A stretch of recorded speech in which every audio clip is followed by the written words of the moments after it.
Welcome to the deep dive. Today we are grappling with, well, a really unusual set of sources. It's this incredibly intimate, long conversation that somehow pulls together Polish rock history, deep existential thinking, and actual documented police work. Yeah, it's definitely one of the more unique blends we've tackled. Our focus today is Krzysztof Jackowski, known in Poland primarily as a Jasnowidz, a clairvoyant.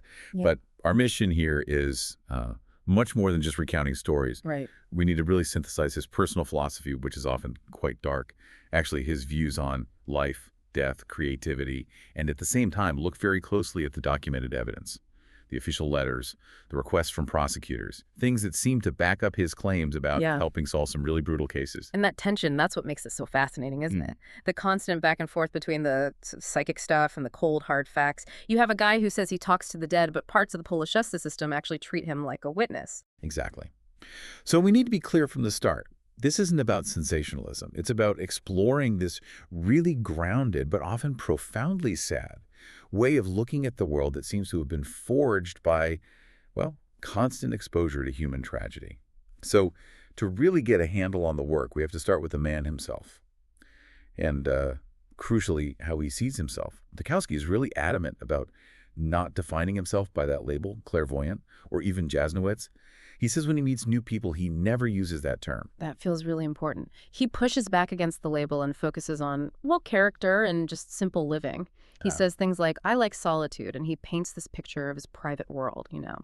He even mentions, I like to go out to my homeless cats and talk to them, and insists I like to be myself. He talks about having a world of his own. It sounds almost like a defense mechanism, maybe, against all the trauma he deals with. It definitely points to a need for authenticity. But maybe the biggest paradox, the thing we need to tackle right away, is his relationship with death. I mean, this is his whole area of work, touching that line between life and death. Yet he admits, quite startlingly, I am terribly afraid of death. And that's not just a throwaway comment, is it? It seems to be the engine driving his whole philosophy. How can someone whose work depends on the idea that consciousness goes on be so terrified of that moment? It seems to be the fear of annihilation, the complete loss of the self. It doesn't matter what his visions might suggest about an afterlife. The fear is about ending. And this fear, kind of paradoxically, led him to this early realization that became core to his thinking. Life itself is less important. Important is creation based on life. Okay, let's unpack that idea of creation. So for him, it's not about climbing the corporate ladder or traditional success.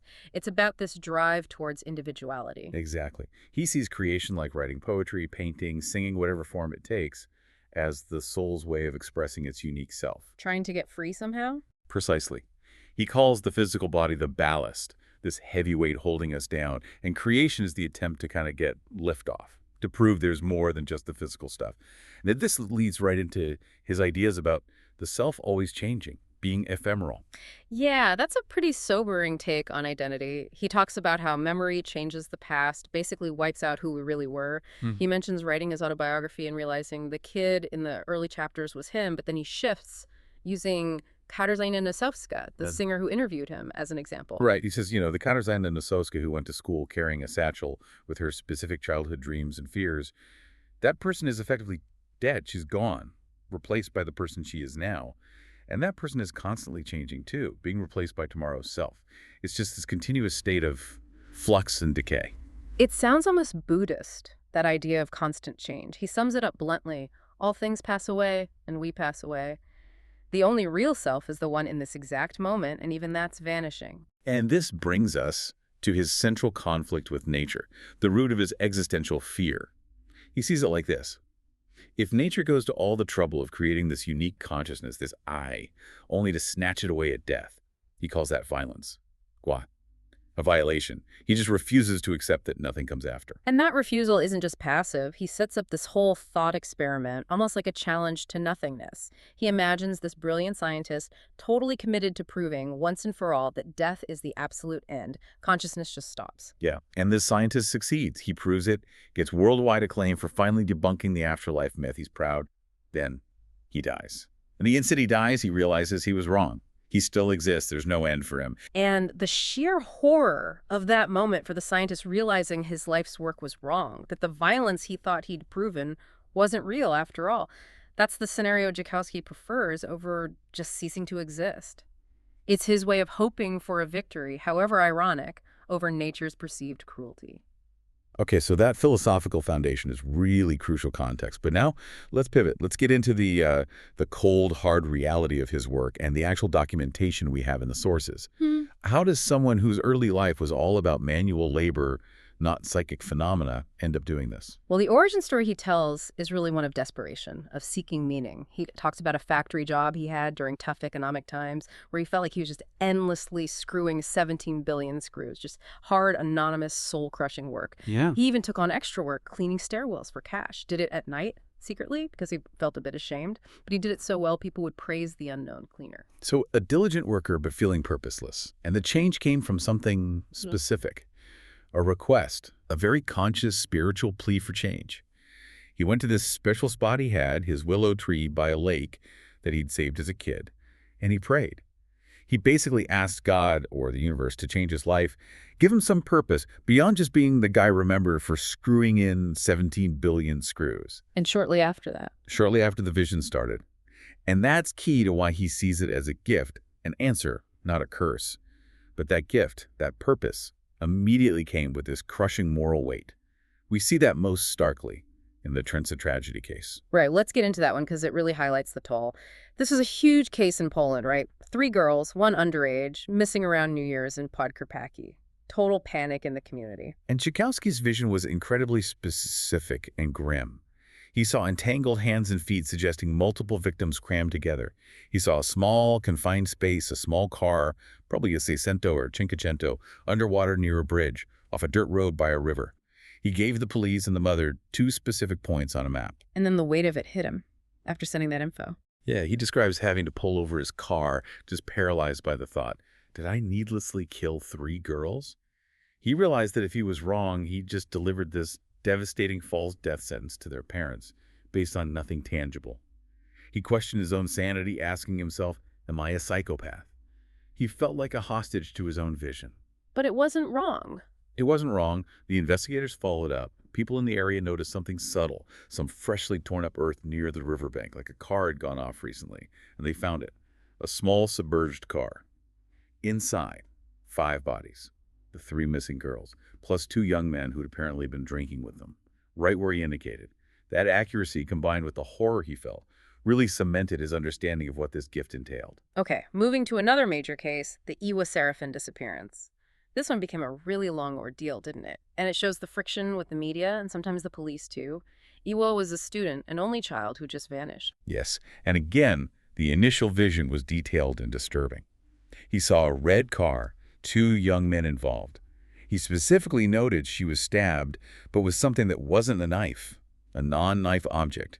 He saw a hole covered with branches near a railway track and even connected the place name Wilkino to it. He gave all this to her mother. And the reaction? Immediate backlash. A regional newspaper editor apparently went out with the police to the location Jackowski suggested, found nothing, and was absolutely furious.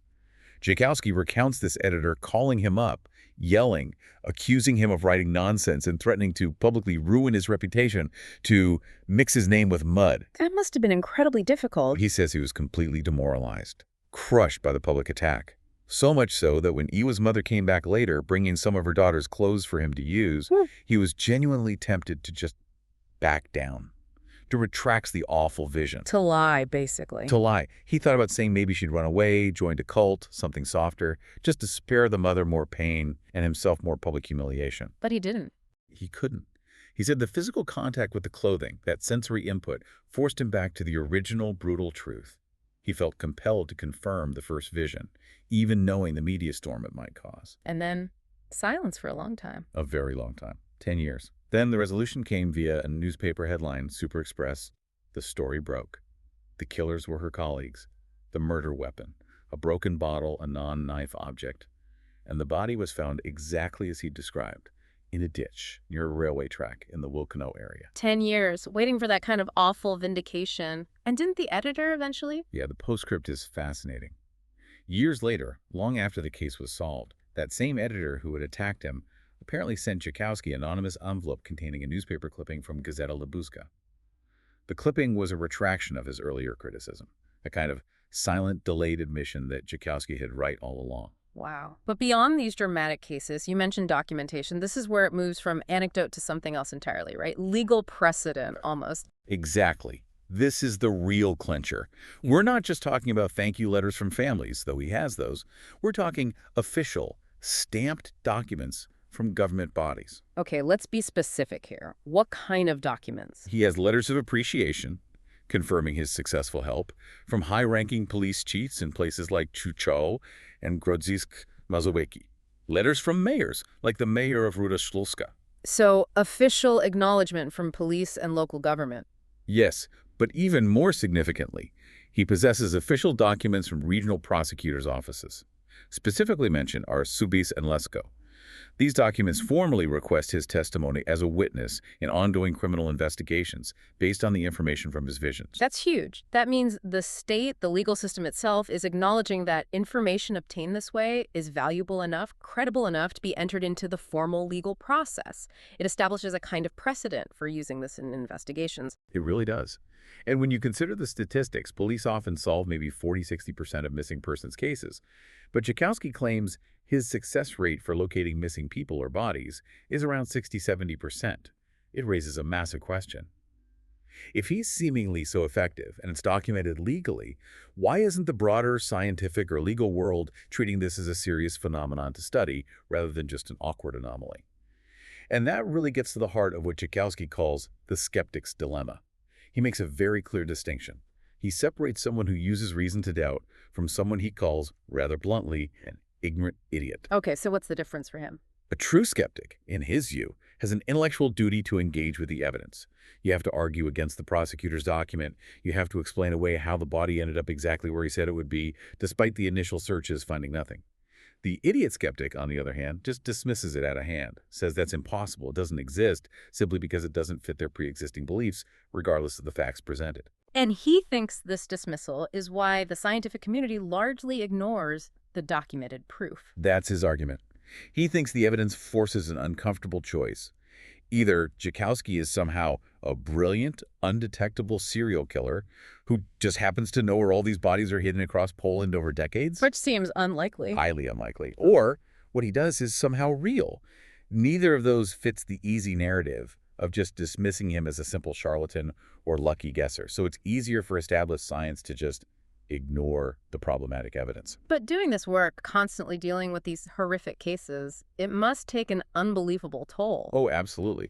He talks about the severe psychological cost, the sheer mental and physical exhaustion that comes with these visions, especially because they're almost always about violence and tragedy. He mentioned a lack of hygiene in the work. Yeah, that's his term. Unlike, say, a detective who can metaphorically leave the case files at the office, Jackowski lives surrounded by it. He keeps items, clothing, photos from victims whose cases remain unsolved or whose bodies were never claimed. He even describes feeling these sudden cold drafts in his home, suggesting he's in this constant state of connection to trauma. It just drains him. That sounds like the price he pays for the purpose he asked for. But even with this cost and the resistance he faces, he believes this ability isn't unique to him. He thinks it's something everyone has, potentially. Yes, he maintains it's a latent human skill, which leads to this challenge he throws out, this proposed experiment that really connects his work back to, well, to you, the listener. He actually offers to prove it. He does. He suggests gathering maybe 4 or 5 people, not hardened skeptics, he stresses that, but people who are genuinely open-minded. And he claims he can teach them the basics of how to be telepathic or clairvoyant in just a couple of hours. Wait a second, though. If he spends so much energy trying to define himself away from the label clairvoyant, why would he then offer to run an experiment to specifically teach clairvoyance? Isn't that leaning right back into the thing he says he dislikes? That's a really sharp point. It does highlight a potential tension in how he presents himself. I think for him, maybe the distinctions between proving the ability exists in humans versus accepting the professional identity or label for himself. So the experiment isn't about him being special, but about the potential being common. Exactly. His idea for the experiment is pretty straightforward. Get the 5 people, have someone else secretly place an object in another room. Then, the 5 participants, using the techniques he's just taught them, would try to describe or draw the object. He thinks this would prove that this kind of mental connection, this insight, exists and can be awakened relatively easily in anyone willing to try. It's about showing the potentials there, not claiming he's unique. So essentially he's saying the only difference between him and us is that he somehow learned to tune into the right frequency, and he thinks he can teach others how to do it too. Right. And while that first part of our deep dive really focused on his personal philosophy, his past, and the documented present of his work, the other major aspect is his grand vision. And this is focused squarely on a future that he sees as, well, frankly, terrifying, starting with AI. The humanoid threat, he calls it. Yes. He warns that artificial intelligence won't just stay as code. It will achieve genuine personality. And he sees this leading to a massive employment crisis, not just for blue-collar jobs, but for highly skilled professions, too. Doctors, judges, even artists and composers. Because the AI will just be better, more efficient. More efficient, certainly. He argues the job market will naturally favor these humanoids because they don't complain, they don't need sick days, they don't demand pay rises, they don't have emotional issues, and they perform tasks perfectly, consistently, without suing anyone. This rapid shift, he predicts, will make a huge chunk of the human population simply redundant, unnecessary. And he connects this tech disruption to a kind of broader societal decay, particularly in the West. He does. It's a really stark critique. He argues Western societies have become spoiled, his word, by superficiality, by constant wanting, and by complacency.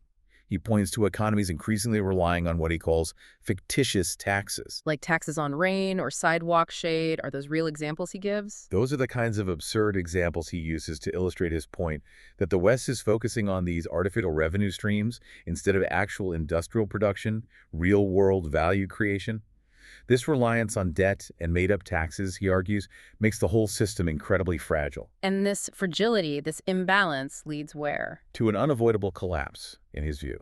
You have the West buried under debt, focused on superficial wealth, while industrial powers like China and India have accumulated real capital and manufacturing strength. He believes this kind of fundamental imbalance can't just be smoothed over. It inevitably leads to a major global crisis where, as he puts it very bluntly, blood must flow.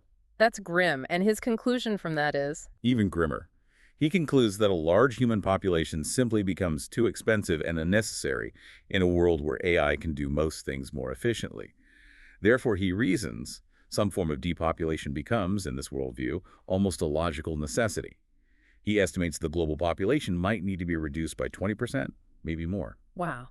And he saw the recent pandemic, the lockdowns and restrictions as related to this? He views it not primarily as a health crisis response, but as a kind of test run, a dress rehearsal for future controls and societal shifts.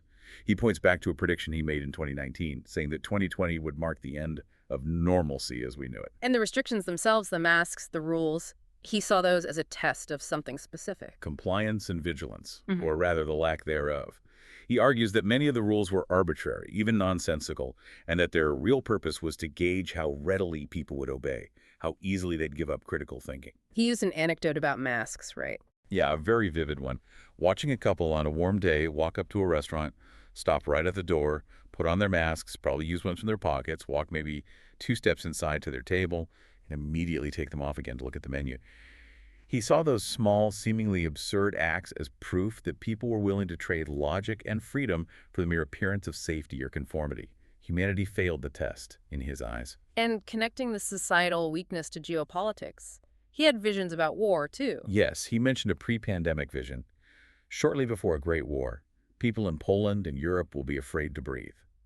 And he interprets certain major political shifts, especially actions that seem to weaken alliances like NATO, not as random political noise, but as deliberate steps preparing the ground for conflict. So figures like Trump questioning NATO, for example, he sees that as part of a plan. That's his interpretation. He reads it as a calculated move. By publicly undermining confidence in NATO's reliability, he suggests, the U.S. might be setting the stage so that if a major war does break out in Europe or the Middle East, they can say, see, we told you it was flawed, and potentially have a justification to step back, to prioritize purely American interests instead of getting drawn into defending Europe. So in Jackowski's big picture view, the old world order is crumbling under debt and complacency, and we're heading into a really dangerous period of global realignment where individual human lives are increasingly seen as expendable, too costly. That seems to be the stark warning he's putting forward, yes. Okay, so his work constantly seems to pull him between these two huge ideas. Determinism, things being fated, and free will, our ability to choose. And the evidence from his cases often points towards determinism, doesn't it? It really does, and it clearly troubles him. The Bosnia student case is a powerful example. Years before it happened, Jackowski had this terrible vision about a specific young boy getting into a fatal brawl, a really brutal crime. But at the time of the vision, the boy was quiet, doing well in school, no signs of violence at all. And then years later, the student commits the exact crime Jackowski foresaw. Kills a man in a fight after breaking a beer bottle and using the jagged edge. And the crucial detail is, the victim's mother apparently never even told her son about Jackowski's original terrifying prediction. So it wasn't like a self-fulfilling prophecy based on suggestion. right. It makes life feel, as Jackowski puts it, like a computer game. You think you're making choices, but maybe all the paths just lead to the same pre-programmed, sometimes catastrophic, endpoint. But even though the evidence points that way, he doesn't want to accept it. No, he explicitly says he prefers to believe in choice. And his counter-argument, his way of pushing back against this bleak fatalism, involves this really deep dive into the nature of consciousness itself. He argues that fundamentally we are always living inside our own heads. He calls it our inner universe. Our inner universe, so our physical bodies, our senses, they're just secondary. That's the idea. If the inner universe, our mind, our consciousness, is where our true self resides, then the physical body, the eyes, ears, skin, they're just like antennas, temporary sensors poking out into this external physical world, which he sees as just a kind of temporary game or interface. So if our bodies are just antennas for this vast inner world, what does that do to the value of striving for things in the external world, like success or beauty or possessions? It massively devalues them, doesn't it? Yeah. It makes chasing external validation seem kind of pointless, or at least secondary, compared to the richness and complexity of the internal reality. And he takes this idea of the inner world even further with imagination. Right. He redefines imagination.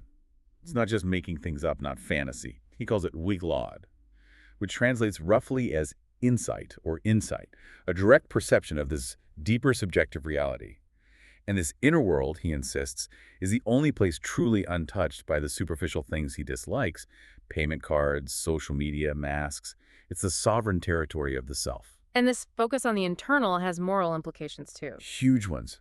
He holds this belief that absolutely every living thing, not just humans, but animals, maybe even plants, possesses a soul, a kind of life energy. And because of that, he thinks when we transition after death, we won't be judged on our religious practices or public acts of charity. But on what then? On moments of pure, unadulterated compassion, or the lack of it, the moments where we chose empathy or where we coldly refused it. He gives that really stark example, doesn't he, about the kitten? Yes, the example of seeing a tiny, starving, freezing kitten on Christmas Eve and just walking by, ignoring it. That single act of turning away, of choosing indifference over compassion, that's what weighs heavily on the moral scale in his view. And then he makes this really provocative leave about thoughts. Yeah, this is quite radical. He suggests our thoughts are just as real, carry just as much moral weight as our actions. If you genuinely wish harm or death upon someone in your mind, even in a fleeting moment of anger, he says in the calculus of that inner universe, you effectively killed them 5 times. The internal life, the state of your inner world, that's the real moral ledger. Its purity is everything. So finally he brings it all back to death, the big fear, but he tries to reframe it, make it less terrifying. He uses the analogy of birth. He says, think about it. From the perspective of the womb, birth is a kind of death. You're leaving this warm, safe, comfortable environment. You pass through this dark, potentially frightening tunnel, the birth canal, and then you're reborn into this world, which is initially colder, harsher, brighter. So death is just the next version of that. That's how he presents it. Death is simply the next transition, leaving this current state, shedding this particular antenna to move into the next phase, the next universe of consciousness, whatever that might be. It's just turning the page, accessing a different operating system. #outro. So wrapping this all up, what do we take away from Krzysztof Jackowski? You have this individual who seems fundamentally altered by a gift, a purpose he says he didn't initially seek out. And it forces him to live in 2 realities at once. There's the reality that demands cold, hard, factual evidence for police and prosecutors. Or take the verifiable stuff. And then there's a reality that compels him towards these deep philosophical questions about fate, morality, the soul, what existence even is. It's a constant balancing act. And the really critical issue he flags for all of us, for society, is this decline in critical thinking he observed. He saw it tested during the pandemic, this willingness to trade freedom, even logic, for convenience or the feeling of safety. Whether it's blindly accepting digital currencies without considering the control implications, or just generally letting technology make decisions for us. If we're that easily swayed by comfort and wanting things easy, his warning is, how ready are we for the potentially perfect but soulless efficiency of AI? How quickly might we accept a future where human flaws and maybe human agency are just eliminated? And if you take his core premise seriously, even just as a thought experiment that our bodies are just antenna, that the real action is in this vast inner universe, it really does change the game. It makes striving for external perfection, the perfect Instagram feed, the corner office, the newest gadget, seem incredibly superficial. Like meticulously polishing the graphics on a video game avatar while completely ignoring the actual player holding the controller. Which brings us to a final provocative question. We'll pose this directly to you, the listener. If our consciousness truly resides in this infinitely complex inner universe, as Jackowski suggests, and if our private thoughts, our internal state, carry real moral weight, what are you doing right now to cultivate and protect the quality, the integrity, the compassion within your own unobserved inner world? Think about that until the next deep dive.